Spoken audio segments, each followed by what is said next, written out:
But this story for sure, a Texas teenager sharing a deeply personal story tonight of dying, seeing Jesus, and then coming back to life. And he is describing what he saw and heard during those minutes without oxygen. CBS 11's Ken Molestina with an exclusive tonight. Zach Clements is a strong teenager. He's a high school football player at Victory Life Academy in Brownwood, Texas, and obviously he's got a sense of humor.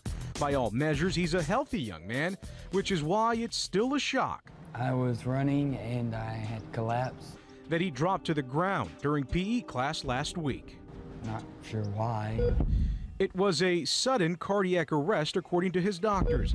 His mother was immediately called and even beat the ambulance to the emergency room. When they opened the ambulance door, he was blue, and they were on top of him doing chest compressions. Technically and medically, he was dead. And they said that I was without a heartbeat for 20 minutes. And just as hospital staff were ready to make it official, they got a pulse.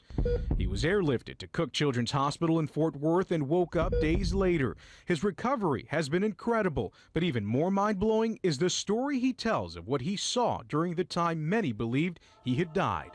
I saw a man that had longish kind of ruffled hair with a kind of thick beard, and it didn't take me long to realize that that was Jesus.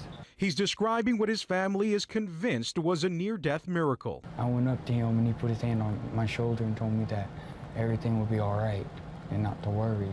I was just calm and just at peace. The cynics out there will say, you've seen too many movies. And for him to wake up and tell us something that he experienced like that, it's just, I mean, you can't explain it. It's not humanly possible to explain it. Billy Clements is the teen's father. He says accepting his son's experience as a miracle is the only thing that makes sense. And that's what we're standing on. That was a rhema word from God that we got, and we're going to hold on to that. Do you think this is something that might strengthen your faith? It is.